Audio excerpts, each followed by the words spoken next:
ಜೈ ಶ್ರೀರಾಮ್. ಪ್ರಾಣಿಗಳಿಗೆ ಈ ಸಮಾಜದಲ್ಲಿ ರಕ್ಷಣೆ ಇಲ್ಲ ಅಂದರೆ ಮನುಷ್ಯರಿಗಿದ್ಯಾ? ಅದು ಕೂಡ ನಮ್ಮ ಕರುನಾಡಿನಲ್ಲಿ. ತಾಯಿಯಂತೆ ಪೂಜಿಸುವ ನಮ್ಮ ಗೋಮಾತೆ ಮೇಲೆ ನಡೆದಿರುವ ಘೋರ ಅನ್ಯಾಯವನ್ನು ಪ್ರಶ್ನಿಸಲು ಯಾರೂ ಇಲ್ಲವೇ? ಈ ಘಟನೆ ನಿಜಕ್ಕೂ ಆಘಾತಕಾರಿಯಾಗಿದೆ. ಮುಕ್ಕೋಟಿ ದೇವರ ಆವಾಸ ಸ್ಥಾನವಾಗಿರುವ ಗೋಮಾತೆಯ ಕೆಚ್ಚಲನ್ನೇ ಕತ್ತರಿಸುವಷ್ಟು ವಿಕೃತ ಮನೋಭಾವನೆಯನ್ನು ಹೊಂದಿರುವ ಇವರು ಮನುಷ್ಯರ ಅಥವಾ ರಾಕ್ಷಸರ? ರಾಕ್ಷಸರಿಗೂ ಕೂಡ ಇಂಥ ಹೇಯ ಕೃತ್ಯವನ್ನು ಮಾಡಲು ಸಾಧ್ಯವಿಲ್ಲ. ನಮ್ಮಲ್ಲಿ ನಾವು ನಂಬ್ತೇವೆ, ತಾಯಿಯಾದವಳು ಮಗುವಿಗೆ 3 ವರ್ಷಗಳ ಕಾಲ ಎದೆ ಹಾಲನ್ನು ನೀಡುತ್ತಾಳಂತೆ.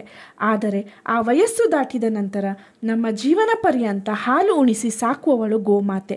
ಅದಕ್ಕೆ ಅವಳನ್ನು ಗೋವು ಮಾತೆ ಅಂತ ಕರಿತೀವಿ.